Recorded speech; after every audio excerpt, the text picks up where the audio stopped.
that uh, have multiple taxes to collect. So that was part of the consideration by the tax reform committee, which came up with four different laws, mainly just to harmonize those different laws that we have. So this morning, we'll be speaking on specific areas that are of importance to us, just like we have mentioned earlier, that this conversation is going to look at how the new Tax Reform Act affect us both as business or individually, because it has impact on us as individual or in our business. So we're going to look at specific areas. I have 1 hour for my presentation, but I will try as much as possible to see how far I can go with this within that 1 hour, just to make sure we cover the necessary area. So going into the main discussion, like I mentioned, the Tax Reform Act produced 4 different acts, which include the Nigerian Revenue Service Establishment Act, the Nigerian Tax Admin Act, Joint Revenue Board Act, and then the Nigerian Tax Act, which is the taxing legislation. So we'll be going into specific areas. And of course, these acts also repeat a lot of existing tax laws that we have before now. You know, we have different tax laws regarding the taxation of individuals. Excuse me.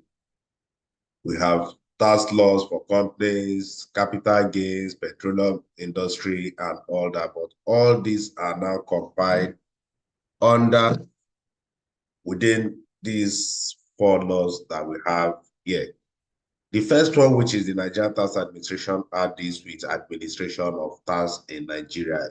We see that in the various laws that we have before now. When you look at each one,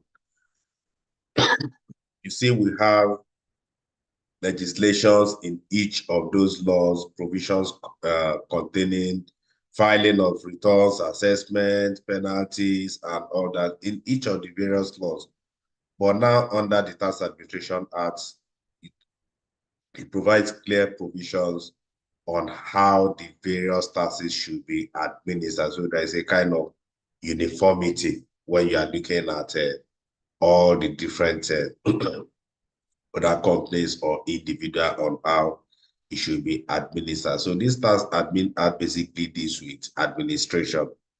And one of the things that this has provided is compulsory and mandatory issuance of a tax ID, which provides that everybody, whether you are a business, government agencies, individual, you must have a tax ID.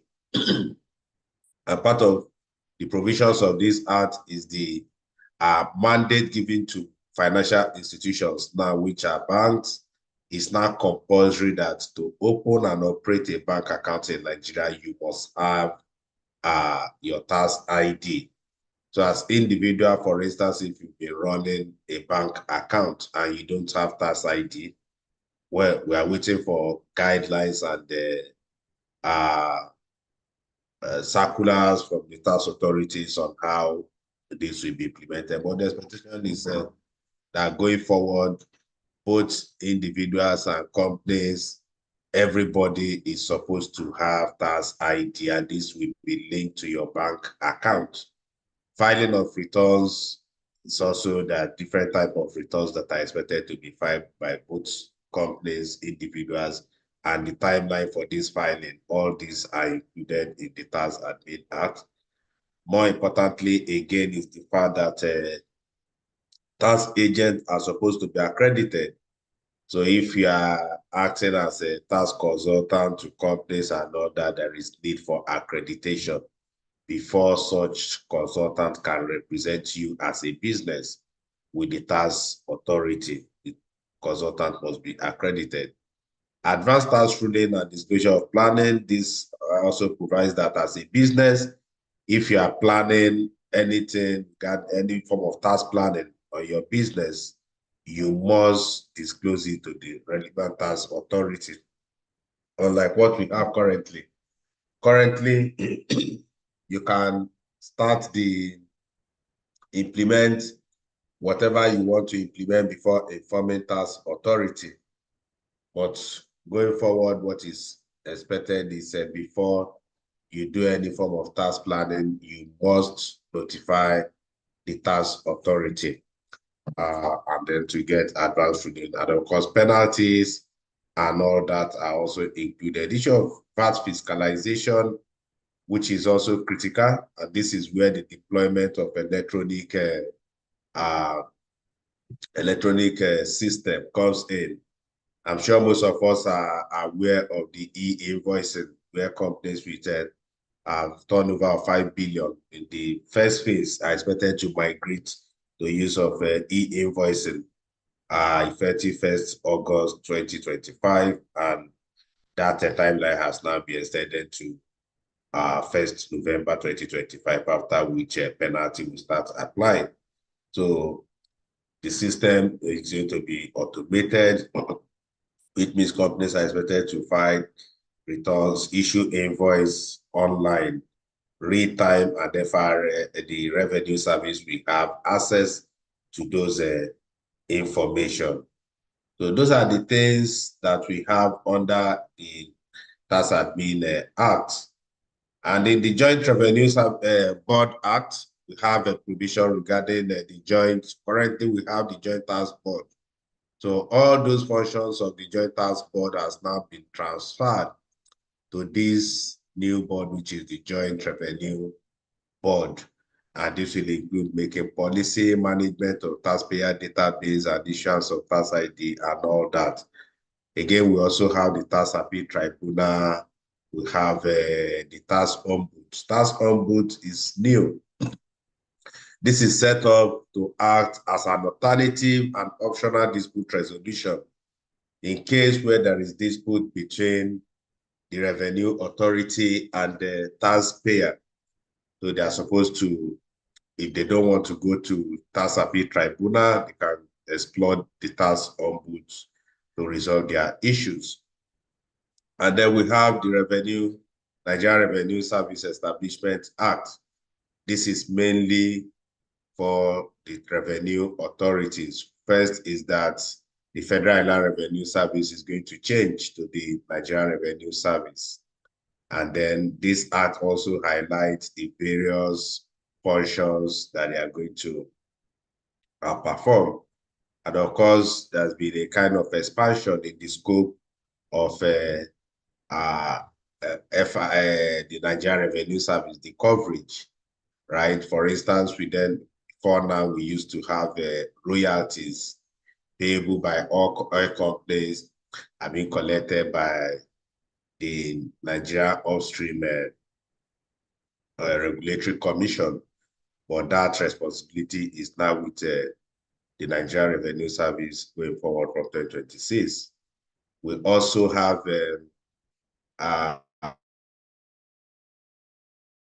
responsibility of accounting for the total revenue collection of the Nigeria as a federation. So there's been this confusion as to the Nigerian Revenue Service will be the one collecting custom duties and all that. No, that has not changed. The duties of customs have not changed. But then there's going to be synchronization between customs and the Nigerian Revenue Service. So whatever they collect, they will still give accounts to the Nigerian Revenue Service, who will then give a proper account to the Federation. So those are some of the functions of the Nigerian Revenue Service. And we have the Nigerian Tax Act, which is the major one that deals with the taxing provision of the various taxes or incomes that we have, whether as company or as individuals. First is under this Nigerian Tax Act, we have 9 chapters which deals with different issues. We have the chapter 1, which deals with the objective and application of the act itself. We have taxation of incomes and persons. And when you talk about persons, it refers to both corporates and the individuals. We have taxation of petroleum products. We have double tax relief. We have taxation of dutiable instrument, which covers stamp duties. And we also have value-added tax. We have surcharge, tax incentives, and of course, general provision, which includes interpretation. So, looking at individuals specifically, how does this affect us? One is that whatever income you earn as individual is taxable, except if the income is specifically exempted. So that is first thing we need to take note of. And we then have certain exemption. And that exemption includes anybody earning less than 800,000 per annum is more or less exempted from tax, because the tax rate for 800,000 naira and below is at 0%, which means if your income, whatever your income is per annum, the first 800,000 is taxed at 0%. And then we have the rental relief, which is an additional relief, and that provides for a relief of 500,000 naira per annum, or 20% of the rent paid, whichever is lower.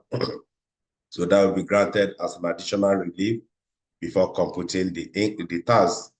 We also have benefits in kind, and this benefit in kind is mainly available to companies' executives. We have some executives that are entitled to official card, they're entitled to official accommodation and all that.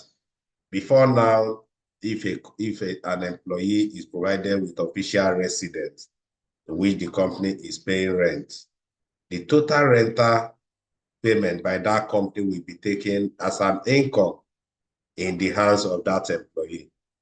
But with this new law, there is a kind of reprieve from those that enjoy such benefits. And that reprieve is the fact that the amount that will be recognized for the purpose of tax as income in the hands of that employee is now restricted to 20% of the gross pay of that employee, excluding that rental value, right? So how this will play out is, let's say an employee, for instance, his total annual gross pay is 20 million, but the company has provided him with an apartment in Ikoyi where they are paying 40 million. Before now, the entire 40 million will be taxed as income, additional income in the hands of that employee. But with this new law, only 20% of that gross pay of 20 million is subject to tax, which is 4 million will be recognized as additional income, which brings the total income of that employee to 24 million, as against 60 million under the existing provision. So that is a good news for people that are enjoying that benefit. We also have an exemption of non-residents from tax in Nigeria. Before now, if your employer is once you meet certain condition, your employer is a Nigerian company, or your salary is paid from Nigeria, regardless of where you are liable to tax in Nigeria. But with this new law, any non-resident employment income of a non-resident employee. So if you are a non-resident employee and you are working for a startup business in Nigeria that is technologically driven, such will not be regarded as being a taxable income in Nigeria, provided that such employee is paying tax wherever he is. So that is also new. We also have a new provision regarding a share of profit. If you are not in Nigeria, but you share from profit that is being derived from Nigeria, you'll be liable to tax on that share of profit. Deductions, all the current deductions we have under the existing law are still available, which include National Housing Fund, pension, health insurance, interest on a loan for developing owners occupied residential house, or insurance premium for life insurance. All that are still available for deduction before determining your tax. And again, we have a clear provision regarding presumptive tax, where as an individual or business, you have failed to file your tax returns, or you file a tax returns that is not supported by relevant information. The tax authorities have been given power under this new law to then use their own discretion to determine what your income should be, and that is under this presumptive tax rule. So it's expected that the minister will issue a clear regulation on how this will be applicable. For instance, you have situation where some expatriates will tell you their total income as expatriates is just 5 million in Nigeria, right? But with this new provision, the tax authority can disregard that and determine what other expatriates with similar experience and rules, what they are earning, and use that as a basis. There's also a new provision regarding resident when an individual is deemed to be resident for tax purpose in Nigeria. We don't have this provision in our tax in the current tax law, so this is new, and it has made provision for certain criteria that will be considered. One is if an individual is domiciled in Nigeria, that is, you live in Nigeria, you are automatically tax resident. If you don't live in Nigeria, but you have a permanent place available for your domestic use, whenever you are in Nigeria, you are automatically liable. If you also have substantial economic or family ties in Nigeria, you are not in Nigeria. For instance, people that move to Canada, they are in Canada, but their families still remain in Nigeria. By that, the person is liable to tax in Nigeria. Or if the person, anybody that spend more than 183 days in Nigeria is automatically liable to tax in Nigeria. So that is the new definition of resident. Now, the new tax rate, this is the new tax rate that will be applicable to individuals from 2026. First is the first 800,000, like I mentioned earlier, will not attract any tax. It's taxed at 0%. The next 2.2 million at 15%. The next 9 million at 18%. Next 13 million at 21%. Next 25 million at 23%. So income from 0 to 50 million will be taxed between that 0% and 23%. Anything above 15 million will attract tax of 25% going forward. Now, when you look at the brief about this course, it talks about what should you expect, what will happen to your salary, your take home from January 2026. So I try to do a comparative analysis using the current law and the new law. Who is going to, the category of people that may be taking home more income, as in take home, more than what they are currently take home, and people that are going to take less from next year. So we have tried to do that analysis here. Currently, anybody earning 700,000, for instance, under the new law, like that's the minimum tax, they are not likely to have any effect. But 1.5 million currently we pay a tax of about 114,000 as tax under the current provision. But next year, somebody earning similar amount will only pay 30,000 naira as tax for the whole year. So when you look at this analysis, you will see that everybody earning up to 20 million their tax will reduce marginally, effective from January 2026. But anybody earning above 20 million is definitely going to pay additional tax more than what they currently pay. So what it means is that if you are earning above 1.6, 1.7 million per month, you are likely going to pay additional tax going forward. But those earning below that amount, their tax will reduce, which means they have more take home. But again, the other drivers that may also determine what your tax will be eventually, or how much additional tax you have to pay, again, depending on how much deduction are you able to make, how much are you contributing as pension, do you have a life insurance, do you have interest you are paying on mortgage loans, and all that. So people with that kind of statutory contribution, which are allowed for deduction, that may also further reduce the tax they are going to pay. So it's all about, do you want to pay less tax and then take less income home and make some social contribution? But if you still want to continue to earn the same amount you earn, definitely you are going to pay additional tax from 2026 going forward. So that is it about individuals. Now we move to businesses, which is companies. For companies, we have some specific provisions. Some things are going to change when it also comes to taxation of companies. One is that as a Nigerian company, your worldwide income is liable to tax in Nigeria, regardless of where you are making that income.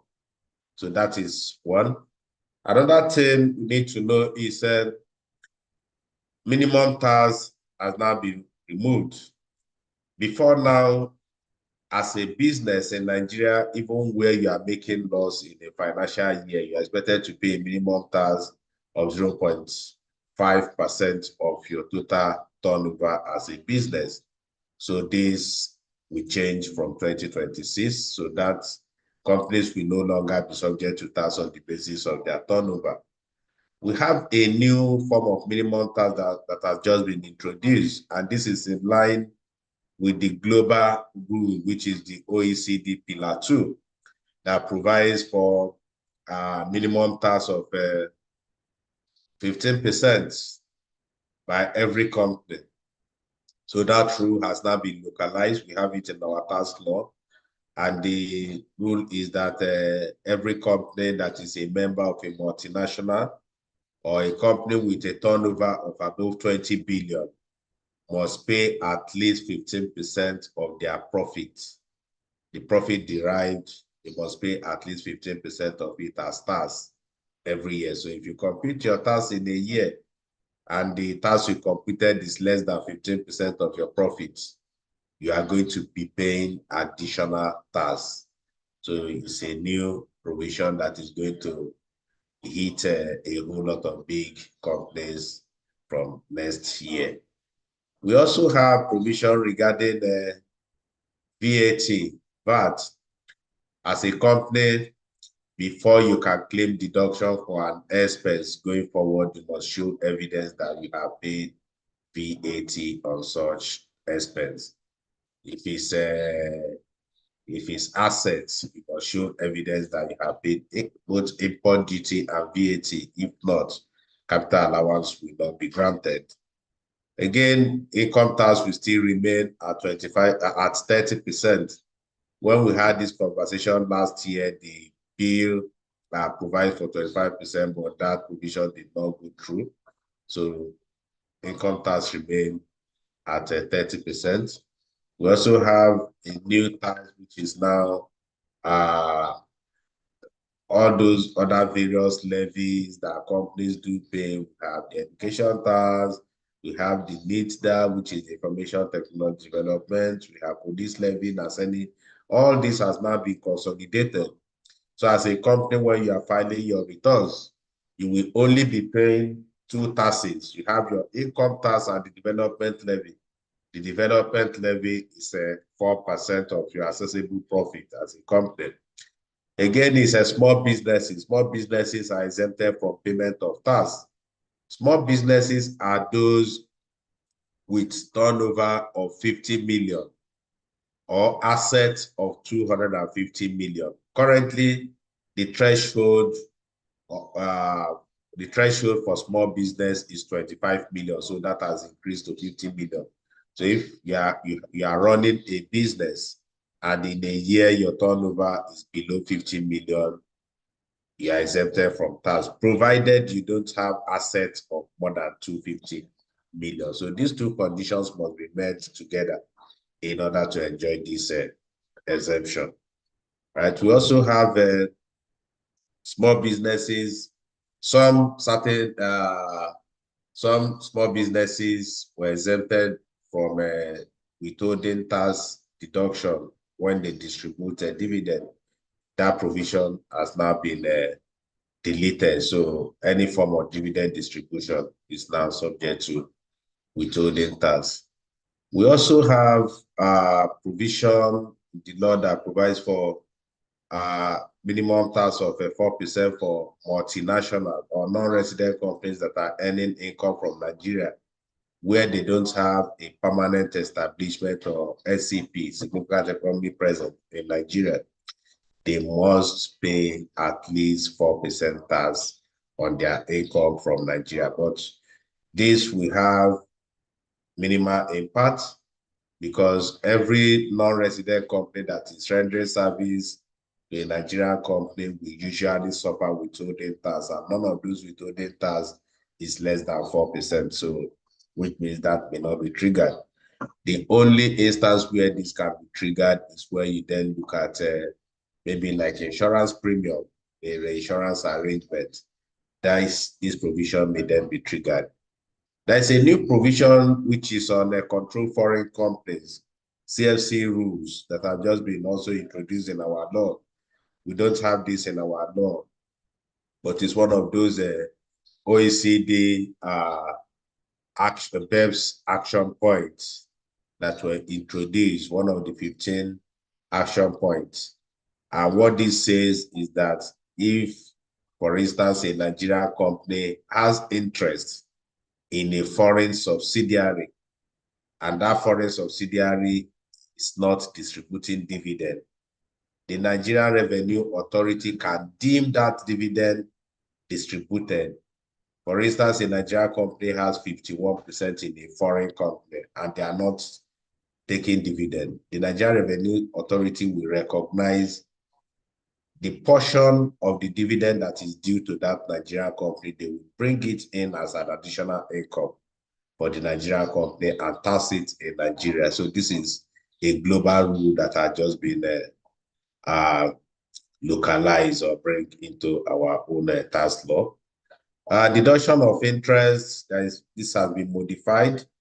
Currently, we have similar provision, but this is only triggered where there is a foreign related party borrowing. But this has changed. How this is going to now change is that this is no more limited to foreign related party loans. Even if the loan is a local loan, this rule will still be triggered.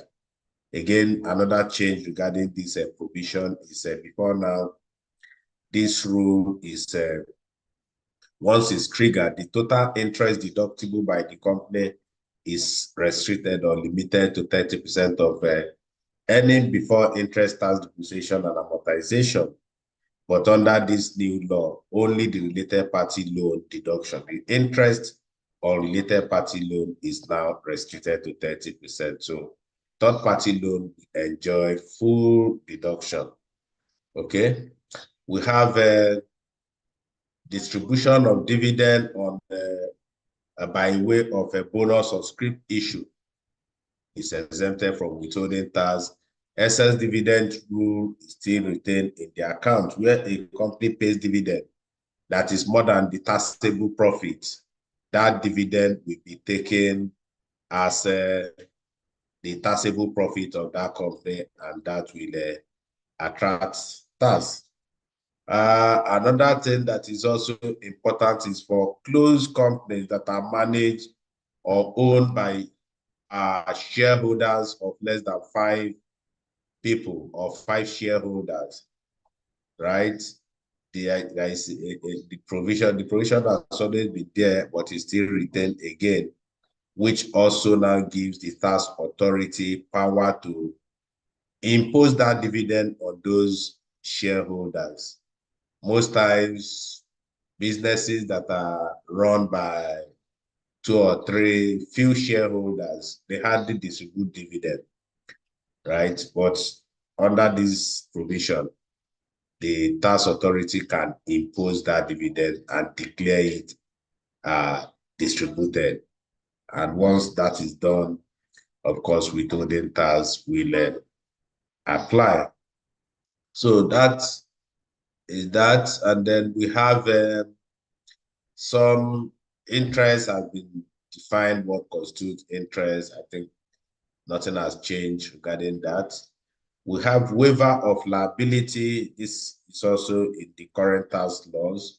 We provide for expense that a company has previously claimed deduction, but is now waived.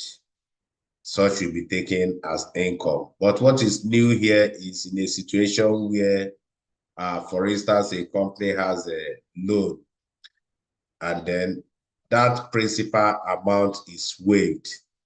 Currently, we do not have any taxing provision regarding that kind of arrangement. The principal itself will not be subject to any tax currently, but under the new law, if a company is forgiven its debts, the principal amount will be taken as a chargeable gain and subject to tax at 30%. So let's take note of that. And then we have allowable deductions. All the allowable deductions, business expense are still available for deduction. So one thing that is critical here is before now, recommencement expense. Recommencement expense incurred by businesses before commencement are not allowable deductions, but under these new laws, they are allowed for deduction, provided that is a claim within 6 years. So all the expense incurred by business within 6 years of commencement will be allowed and taken as being incurred on the first day of the business. Research and development is allowed for deduction up to a maximum of 5% of turnover. But if that research and development is subsequently disposed or sold, it will be taken as income. Donations are allowed for deductions, provided it is made to approve a body or fund, whether it is capital or whether it's capital donation or revenue donation or is non-cash, whatever form of donation is allowed for deduction. But again, this is also subject to certain meeting certain conditions. So we have this provision that used to be called rent test, where tax authority always applied to say that, even though a company has incurred an expense, it must be wholly, reasonably, exclusively, and necessarily for the purpose of the business, which they usually call the rent test. So that has changed. Now, the new provision is that for an expense to be allowed for deduction, the 2 conditions that must be fulfilled here is that it must be wholly and exclusively for the purpose of the business. So tax authority has no power again to determine whether it is reasonable or necessary, because what is reasonable and necessary to a business may not be reasonable to the revenue authority. So that is new. I've talked about that. Doubtful debt is allowed for deduction so long as such provision is made in line with the generally acceptable accounting principle. We have a lottery business. Lottery business will now be taxed like every other company in Nigeria. after making a certain deduction in line with the provision. Application of the minimum tax, the effective tax of 15% I talked about. I've already discussed this. This is going to be applicable from next year, and it's only applicable to multinational entities and the big companies with turnover of above 20 billion. Claim of capital allowance has also changed. Before now, we have, or under the current law, we have both initial and annual allowance. But going forward, companies are only entitled to claim of annual allowance, one single allowance on assets. And asset has also been categorized for the purpose of capital allowance.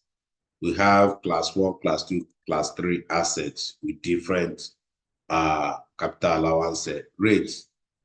Important thing to also note is VAT on assets is recoverable going forward from 2026, which means the VAT incurred on assets will no more qualify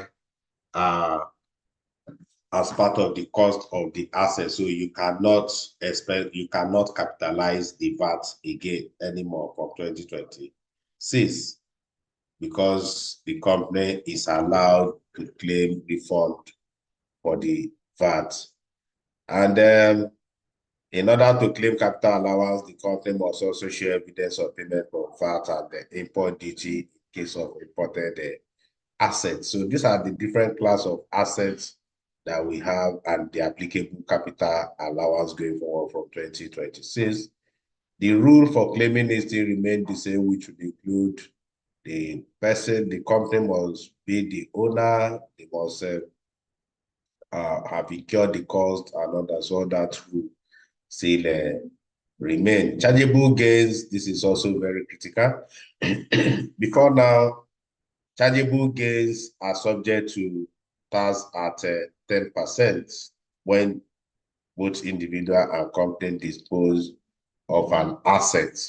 The gain will be taxed at 10%, but effective from 2026, such gain will be taxed at 30%, like every other income.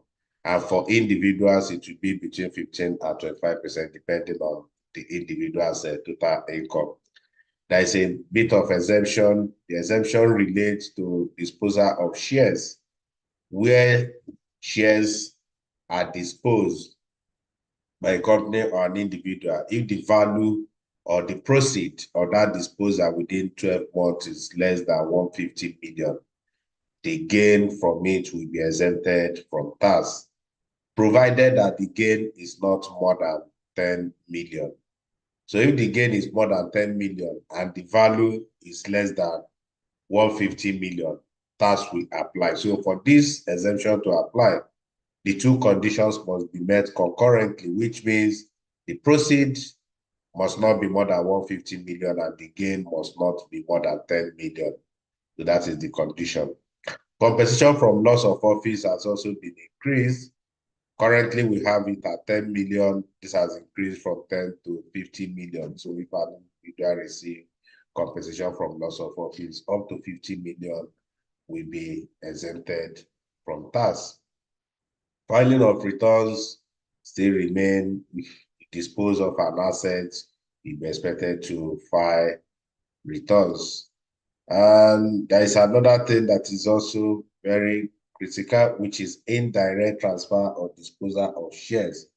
Under this rule, it is applicable where a Nigerian, let's say a Nigerian company is owned by another foreign company or a foreign shareholder, and there is indirect disposal offshore that will then affect the ownership of that Nigerian company. This you will always see where you have a multiple layer of ownership, right? Whenever there is disposal along that chain of ownership and it affects or alters the ownership of that Nigerian company, the new law is saying that gain derived by that person will be treated as a chargeable gain and subject to tax in Nigeria, regardless of the fact that that disposal is not being done in Nigeria or that there is not a direct disposal of the Nigerian company. So this is new and is going to affect most of all those offshore disposal of investment that relates to Nigerian company. We have the incentive. This is also it's not new per se. Currently, we have the pioneer status incentive, which grants incentive of maximum of 5 years tax holiday to specific companies that meet certain criteria. So this is now being replaced by this economic development as incentive. So going forward, this is what is going to apply, and it's going to replace the pioneer status incentive. So this incentive is available to companies, promoters of business, or companies that are exempted from incorporation. It has provided certain guide on how to apply for it, cancellation, the threshold, the different sectors that this is applicable. So the same procedure that is being followed and applied for the pioneer status will still apply in the case of economic development, the tax incentive. You follow the same procedure to get the certificate.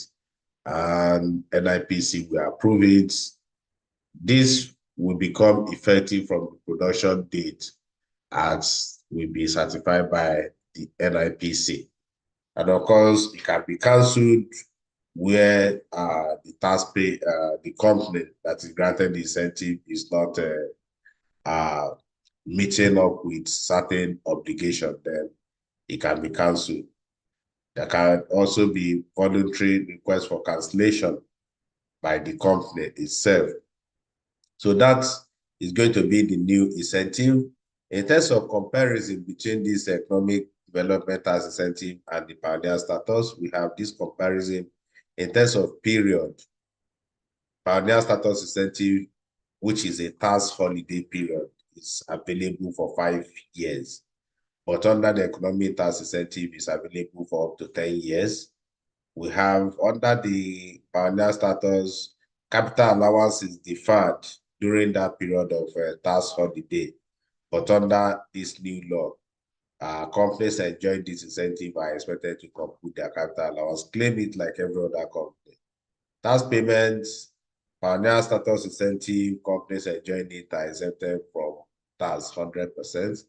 But under the economic development tax incentive, companies that are granted this incentive are still expected to compute their tax like every other company, but they would then be issued a tax credit to offset that tax liability. However, they may still be exposed to additional tax that they may then need to pay cash. And that is where the 15% minimum tax is triggered. Tax credits, I mentioned that we do not have any form of tax under the current regime. Dividend distributed by a pioneer company is currently exempted from from withholding tax, but under the economic development tax incentive, there is no such exemption. Dividend will be taxed. Threshold of investment under pioneer status is 10 million. You must invest at least 10 million. But under the new regime, the investment is minimum is 250 million. Right? And then the sunset period for pioneer status, there is no sunset period. But under this economic development tax incentive, we have a sunset period of between 10 and 20 years, which means after 20 years or 10 years for certain sector, the incentive will cease to exist. Application fee, there's application fee of 1%, subject to maximum of 5 million under the new regime, while under the pioneer status is 200,000. So those are the key things, and these are just the sectors, different sectors that this incentive is applicable. We have a general provision regarding business restructuring. For business restructuring, before now, there's always been issue when it comes to merger, transfer of business, transfer of assets, who claim capital allowance, can it be transferred, or unutilized capital allowance and losses and all that. So we have all those complications. But under this new law, we have a clear provision which is more of a business friendly.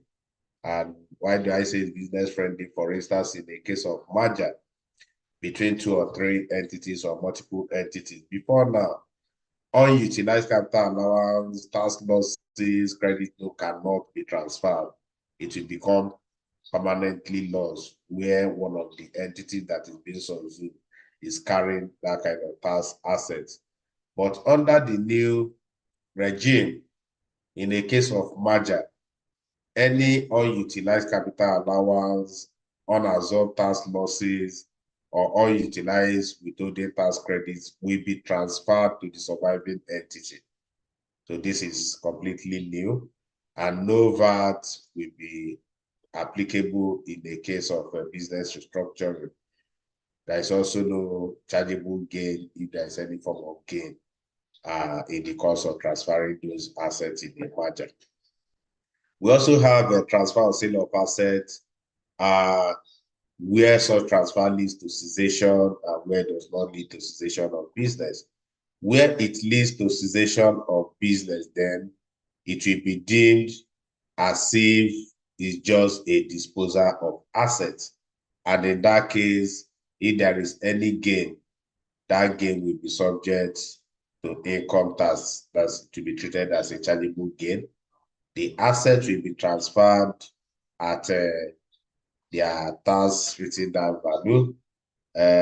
Unutilized capital allowances, unutilized losses, or unabsorbed losses, and the tax credit, in the case of this type of transfer, will not be available to be transferred. So it means that unutilized capital allowance cannot be transferred to the company taking over the assets. Tax losses cannot be transferred, and withholding tax credit cannot be transferred. However, VAT will still not apply because there is a general exemption for VAT under a business restructuring. We also have sale or transfer of business without cessation. In this case now, this is mainly applicable. You have a business that decides to transfer its business to another entity, right? But they are not merging.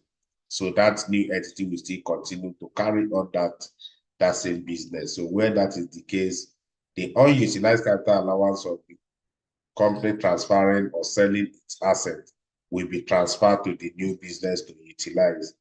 But tax losses and the credit, withholding tax credit or any form of other tax credit cannot be transferred under this arrangements. VAT will still not apply, and then any gain arising from such transfer will also not be deemed a chargeable gain. The asset again will be transferred at its tax written down value. Okay, that is on business restructuring. We have the free trade zone. This has always been there, just with a little modification, and that modification mainly is regarding the sale of goods or rendering of services in the customs territory. So what we are going to see from 2026 is for companies that are operating in the free trade zone, if they decide to sell their product in the custom territory, they are only allowed to sell maximum of 25.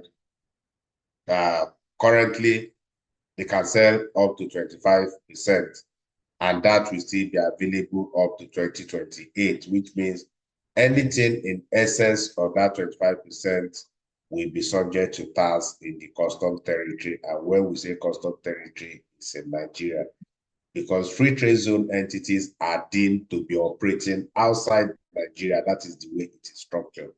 But effective from 2028, that 25% threshold or sale in the custom territory will no longer be applicable, which means whatever that is sold in the custom territory from 2028 will be subject to tax going forward. We have a new introduction of surcharge. This surcharge is applicable on fossil fuel, that is PMS, diesel, and any other form of fuel. So there's going to be a 5% charge. And of course, this is going to directly impact us because the retailer is supposed to pay.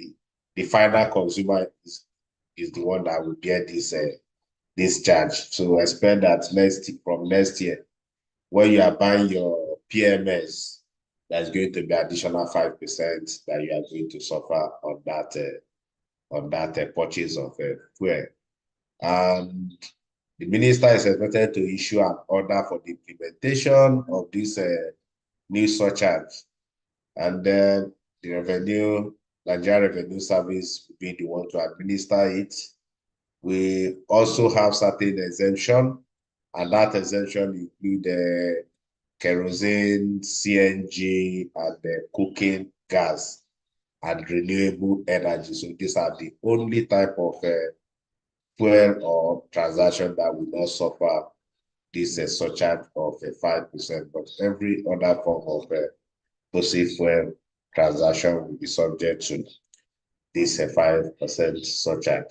Mineral resources, we have this new provision which has been introduced, and it has to do with the royalty range for mineral resources other than the crude oil and the gas. So this is also going to be applicable, which is between 7.5 and 10%. We have some provisions regarding oil and gas company that are also just being introduced. One is deep offshore. We have companies that are categorized. Those are those oil companies that are operating in the deep ocean, right? Currently, they are taxed under the Deep Offshore and Land Basin Act. That law has now been repealed. So they will now be subject to tax, to hydrocarbon tax, as every other company. And then we have the same rule that are applicable to other companies when it comes to VAT is also applicable to them. Capital allowance rule and others. So we have, I've talked about royalty, Nigeria Revenue Service should be the one to be in charge of royalty. So all these are the few changes that is expected to take place in the oil and gas company, oil and gas industry.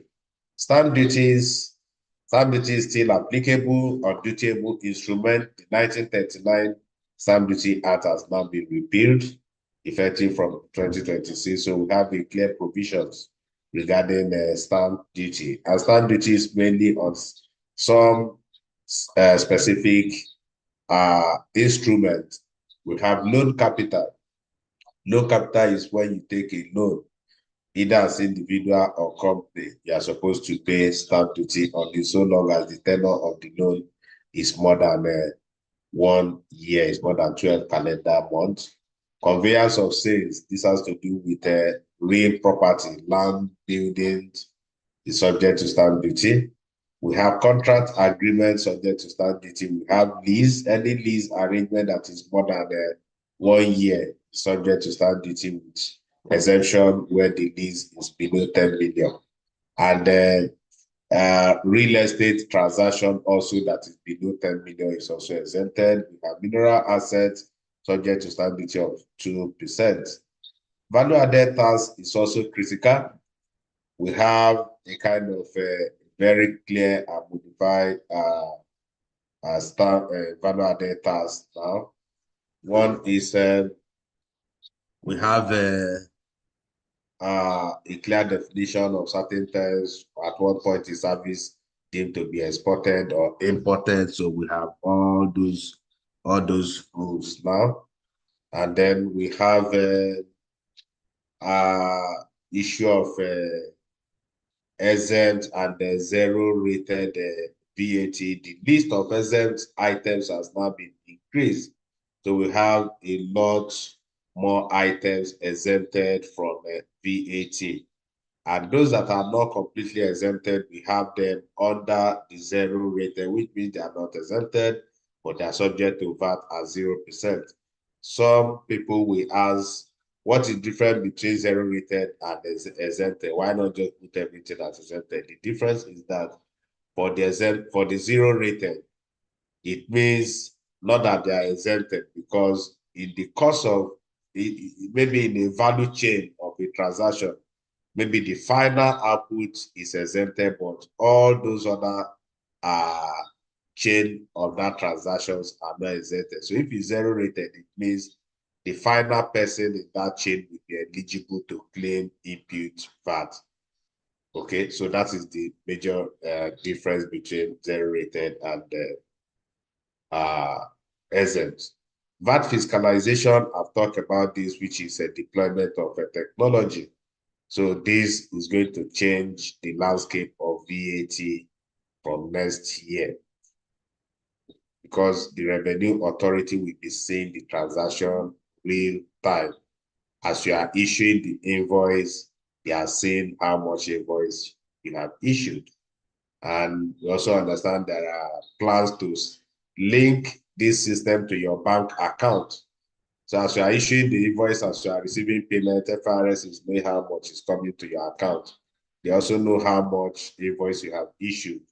So this is expected to change a whole lot of things, and they have appointed or have some third party that are going to be involved in this integration. So we have different provisions of the act that provides for how to implement this process.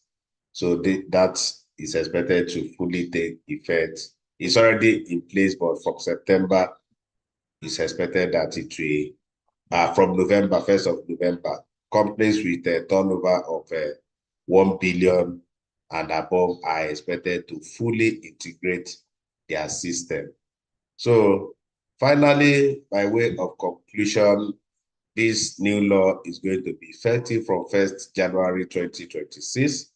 And of course, introduction of technology and fiscalization is also critical, so that as a business, you need to start planning the investments you need to do. Do you need to get your own ERP? Do you need to use a third-party ERP to implement this? Because it will definitely get to everybody. After the pilot phase, which is starting with a company of 5 billion and above, that threshold will still further come down, maybe to 1 billion to 5 billion, and then before every other, but everybody will eventually be integrated into that system. And of course, I've mentioned that company income tax will still remain the same. There will be no minimum tax again, but there will be 15% effective minimum tax that big companies and multinationals must pay. We also have, I think I also mentioned that companies are now eligible to claim full input VAT on their activities. So as a company, all the expense you incur in rendering your service, in producing what you are selling, and all that, you will be eligible to claim them as a input VAT. You'll be eligible to get refund for it. And we also have a more simplified refund system under this new law. VAT refund, for instance, is expected to be done within 30 days, and it's not expected that there will be an audit before that refund will be done, so long as you make requests within 12 months of the transaction and you make your application. Probably the revenue authority will ask you to provide them certain document or information. Once that is furnished and they are fine with it, the refund must be done within 30 days. And lastly, we also have a stiffer penalty regime under the new law, including imprisonment, right? So compliance is going to become very critical from 2026. And in order to avoid these penalties, which have now been increased significantly under the new law, the only way to avoid that is by ensuring compliance. So thank you very much for listening. I will be happy to take your questions now. Thank you.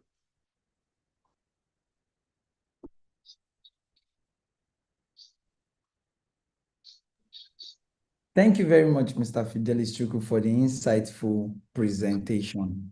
And ladies and gentlemen, we can see that the presentation highlights most of the very familiar taxes that we have: the personal income tax, the capital gains tax, and also the VAT, which is the value added tax.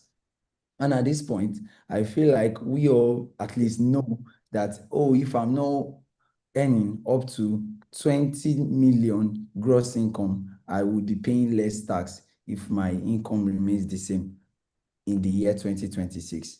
And credit goes to Taiwo Oyedele, Mr. Taiwo Oyedele, and all the committees and the new president, the presidential team for bringing up this as a tool to be used in this day. And in line with their promise, they, like Mr. Taiwo Oyedele said on Arise News, he said that with this, it's probable that the tax to GDP ratio will be increased from 10% to 18%. Okay, so for this particular training, I see that there are not a lot of questions in the chat box. I hope that people would start dropping their questions, but pending the time we have other questions. I would like to ask, with these new tax policies being implemented, will the presence of the intermediaries, take for instance I'm saying the tax consultants, will it be completely eliminated whenever the Tax Reform Act is being implemented, sir? Yeah, if I get your question clearly, you are asking if intermediary can be The eliminated, intermediary, which means yes, there won't be need for a tax consultant and all that. exactly, sir. Yes, so currently there is no law that says that as a company or as individual you must have a tax consultant. These are really your personal responsibility when it comes to fulfilling your tax obligation. However, uh, of course, consultants are also recognized. You can decide to use a consultant. So it all depends, but the law is not meant to eliminate that role of consultant. And that is why during my presentation, I mentioned the fact that there is now a new guide which then uh, provides for accreditation of tax professionals that are to represent taxpayers, because the whole essence of even having the tax consultant in the first place is to make things better. So the law is not going to eliminate uh, that role of intermediary, which are what the tax consultants are doing. So tax consultants will continue to play their role where a taxpayer require uh, that service or that mediation by tax consultants. Okay, sir. Thank you very much, sir, for clarifying. I was quite confused with the e-invoicing. I was thinking, since these APIs will plug directly to the bank accounts and people who have tax ID now, I was thinking the tax consultant might not necessarily be in there. But with this explanation of yours, it clarifies. So we'll be going to the questions in the chat box. This question from Bernard Frank. Please clarify my understanding on the two questions. Number one, does the 30% CGT apply to a corporate stock listed equity? Will you take the questions one by one, or I should just complete the questions there? You can complete. Let me take together. All right. So number two, do short-term government bonds attract CGT at 30%? That's the question, sir. Yeah, the first question, which is about stock listed at the exchange, whether it will attract a tax at 30%. Yes, it will, because what we have currently is when you have such a disposal, you tax it at a 10% under the Capital Gain Tax Act. But under this new law, we no longer have the Capital Gain Tax Act. We then have it under the Tax Act, and the income or the gain from disposal of chargeable assets, which of course stocks listed on the exchange also qualify as chargeable assets. So when there is a disposal, any gain from such arrangements will still be subject to tax at 30%. And disposal of short-term government security which arise from trading of those assets will still be subject to tax at 30%, but we must be able to differentiate between the two. One is when you make investments in government security like bond, the primary income you are expected to earn is interest, right? So that interest itself is not taxable, it's exempted from tax, okay? But when you then start trading, you buy, you trade, you dispose, you are likely going to be making two streams of income from that arrangement. You will earn the interest, and then you may make a gain from that disposal. So where it is a gain from the disposal, it will still be recognized as chargeable gain and be taxed at 30%. You are muted if you are speaking. Thank you very much, sir, for the clarification. I hope that answers Mr. Frank Bernard's question. Okay, there's another question on the chat box before I ask them. Okay, what is the loss of office? From Mr. Olabeguri, what is the loss of office?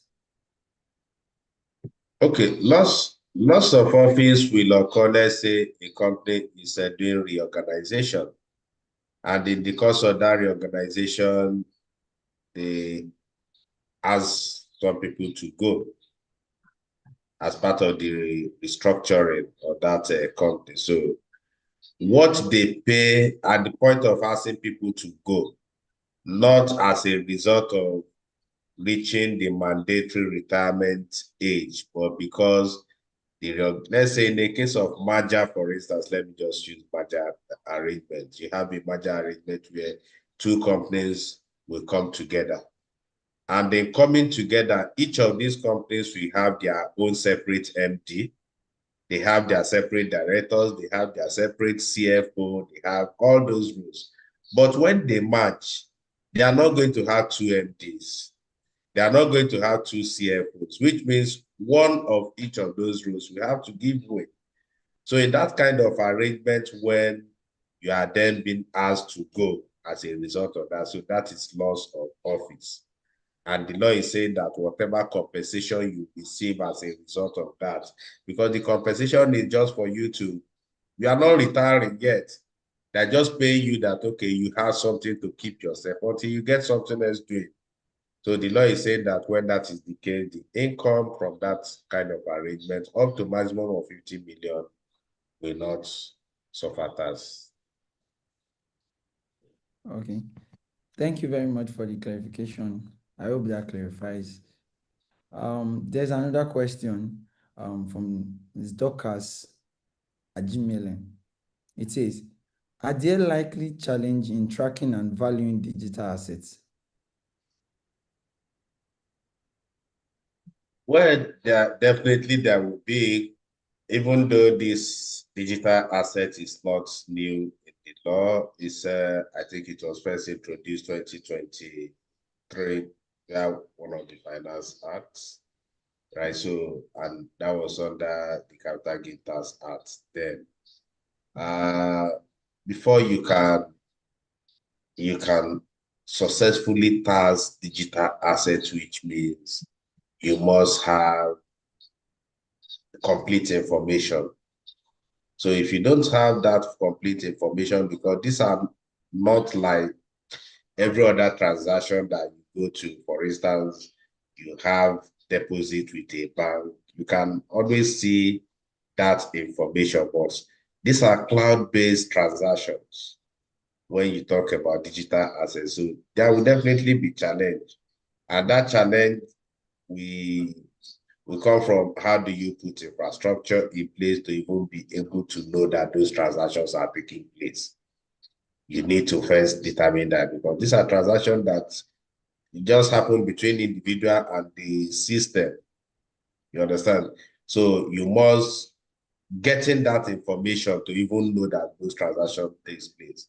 So it's going to be a major issue. So definitely there will be challenging, but we expect that the revenue authority will. They are also working on how to address the possible challenges that they may also encounter in dealing with such a transaction. But definitely there will be challenge. You are muted.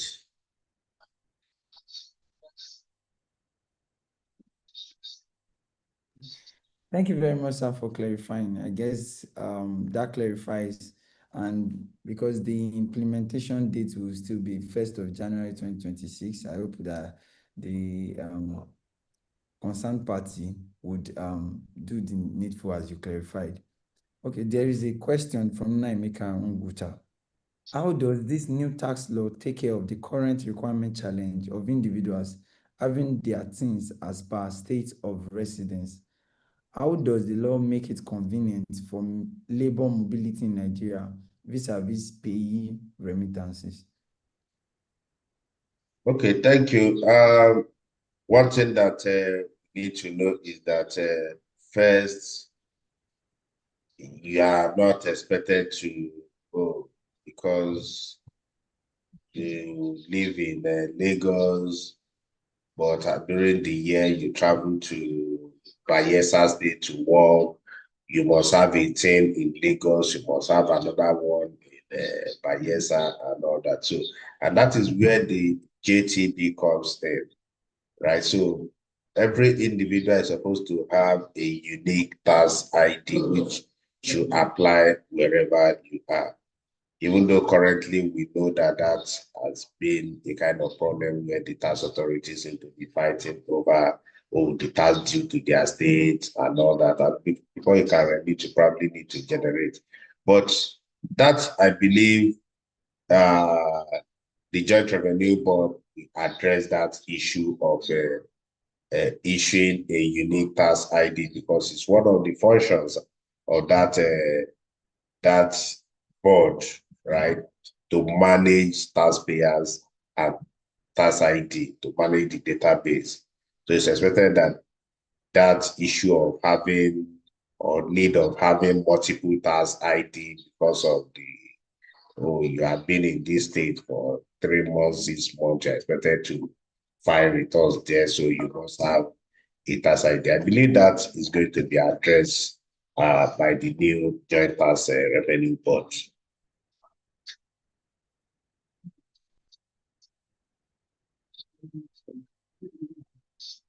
You are muted. Okay, thank you very much for clarifying.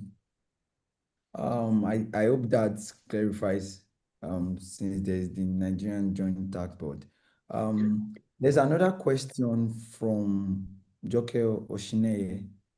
The question goes thus: thank you for enlightening us on the incoming tax regime and the schedule of the current tax rates compared to the NTA is very clear. However, assuming I'm earning above 50 million as a salary earner, I am mindful of any policy that will have an effect on my disposable income. What can I do to reduce the impact of the new tax on my earnings? Well, that's a bit tricky in the sense that first is once you are earning above 50 million, definitely under this current regime, your take home pay, under the new regime, sorry, your take home will definitely reduce, regardless of the policy you want to adopt. Yes, you can consider a policy to reduce the tax payable, but you cannot reduce your tax and still have the same level of take home. It's not going to work. So you can reduce your tax by increasing your social contributions. You can increase your pension contribution. The current provision says as employee, you can contribute minimum of 8%. You can decide to do voluntary contribution of additional 10, 15%, which will be allowed as deduction. That will impact on the tax payable. But you also know that every additional contribution you are making is also reducing your net pay, right? You can decide to take up life insurance. You can decide to go get mortgage loan so that you can take in deduction for interest. But the point is that whatever plan or policy you want to adopt to reduce your tax will at the same time also reduce your take home. So unfortunately, there is really no way out to do it when we fully migrate to this new law that will make you to earn above 50 million and still want to retain or continue earning the net take home you are having currently. That is, it will definitely reduce. It will reduce, but you can manage your tax bill. Okay. Okay, thank you very much, sir. I guess there's one comment on that question from Olabegori. It says, can't life insurance be used for this purpose? I guess you've mentioned that earlier. Yes, I've already mentioned that. You can, life insurance, premium you pay for life insurance is a deductible relief, or I say relief now, computing your tax.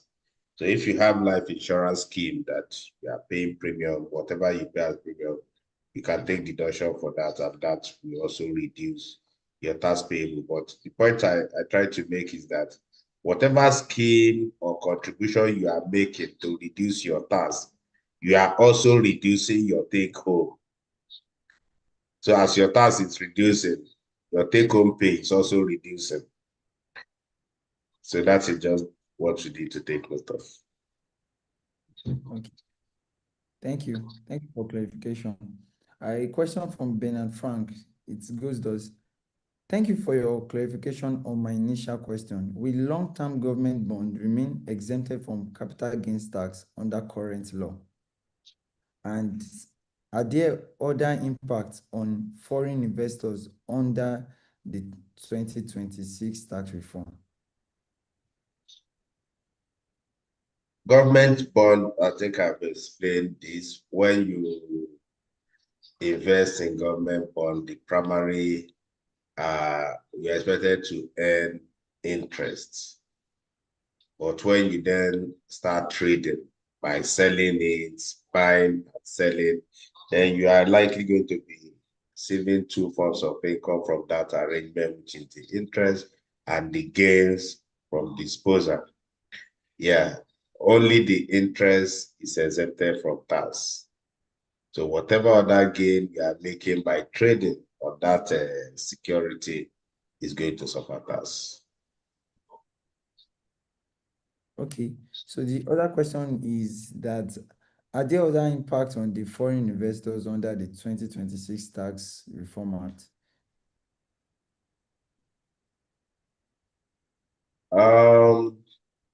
I'm not sure I get that question correct clearly, but let me just try to talk about uh, the impact on maybe non-resident, really. One is that I spoke about foreign investors, for instance. We have this provision that exempts gains by or disposal of assets by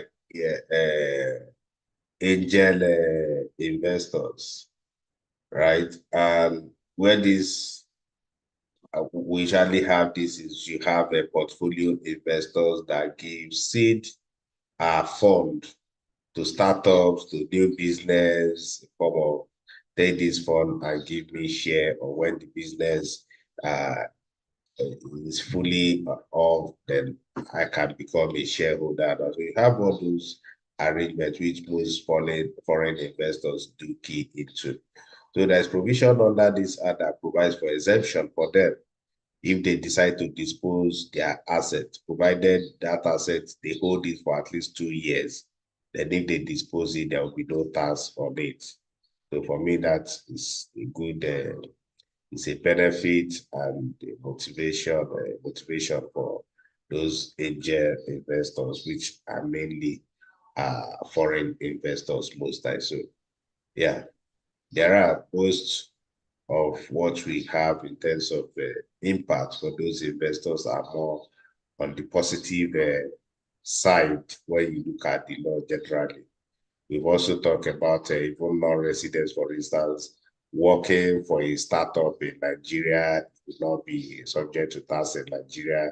Currently, we have a provision that even subject foreign companies to tax in Nigeria by virtue of having their employees in Nigeria, even though the company has no office here. Again, we had this mainly on remote working. So we have all that exemption. So if a foreign company that decide to employ Nigerians to work for them remotely, they will no longer be subject to tax in Nigeria. Yeah, so there are positive implications.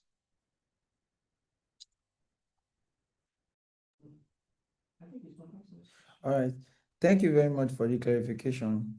There is a question from our YouTube Live. A viewer from our YouTube Live asked this question. Please, can you go over the summary?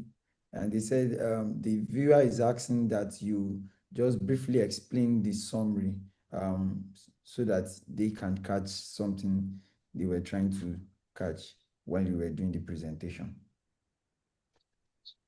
You mean summary of the entire presentation?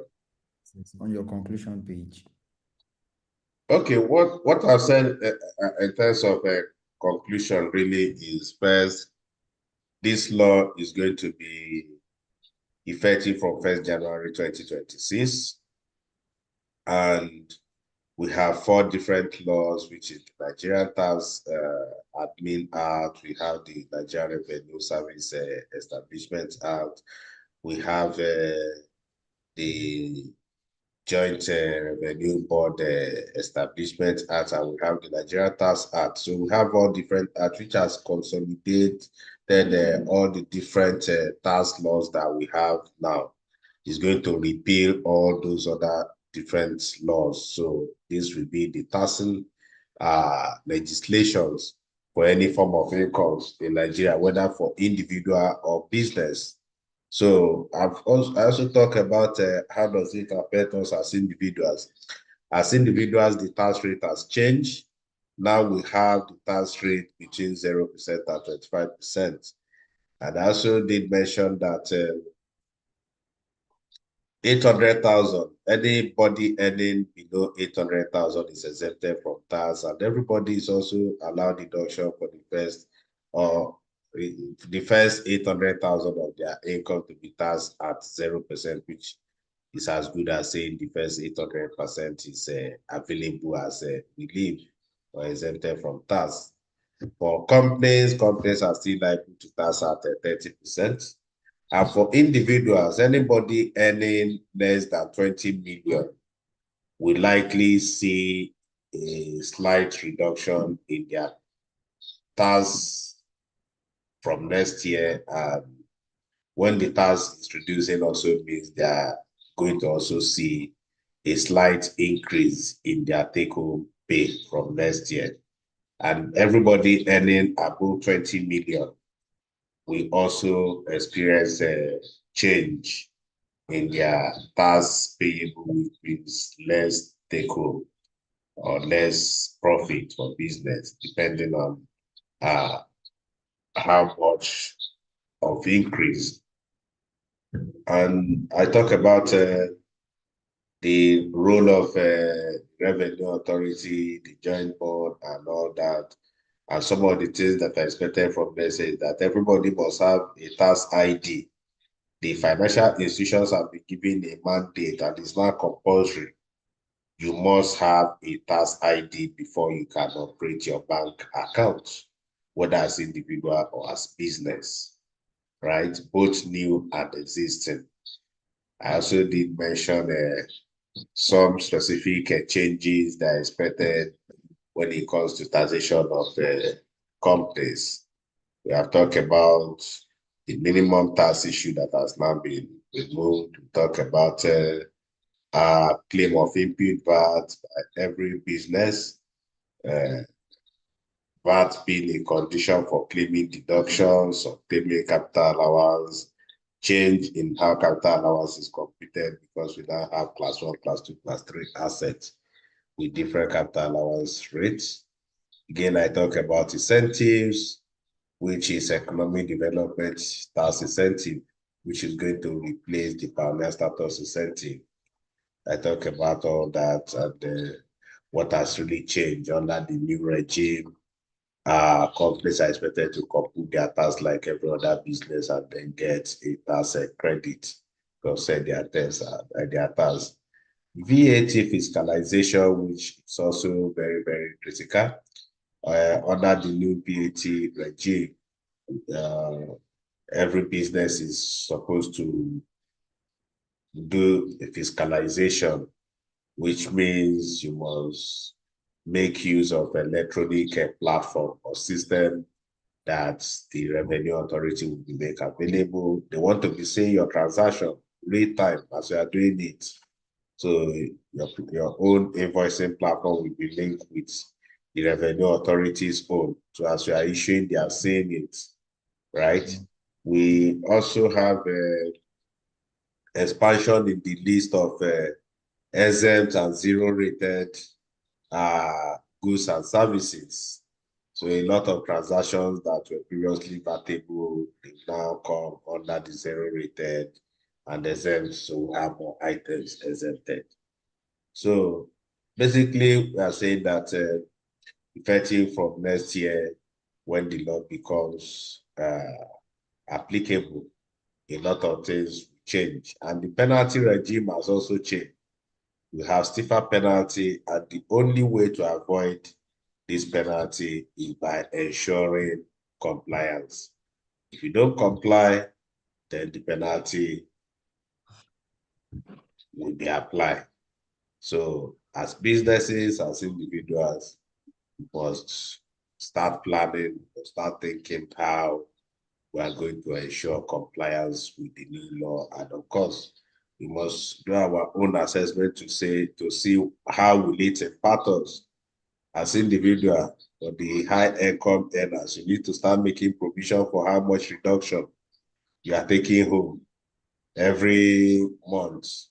And for those that we get more take-home pay, you can always start thinking, oh, that's additional 100K I'm going to get every month now, even before salary review.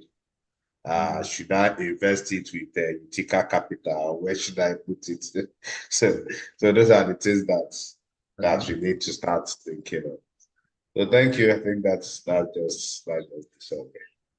Yeah, thank you very much, sir, for explaining, and that serves as conclusion for this presentation. Thank you, everyone, for participating, those that actively participated, and for listening to us today. This edition of Utica Discourse has proudly been hosted by Utica Capital Limited. And Utica Capital Limited is an asset management firm licensed as a portfolio/fund management firm by the Securities and Exchange Commission (SEC) to provide top-notch investment and services, management services to individuals and institutions. So through this platform and beyond, we remain committed to addressing very crucial issues that shape our financial future, one investment at a time. So to stay connected with us and never miss out on future editions, kindly follow Utica Capital Limited on Instagram, LinkedIn, X, formerly Twitter, and Facebook. On that note, we appreciate your time and wish you a productive and rewarding week ahead. Thank you.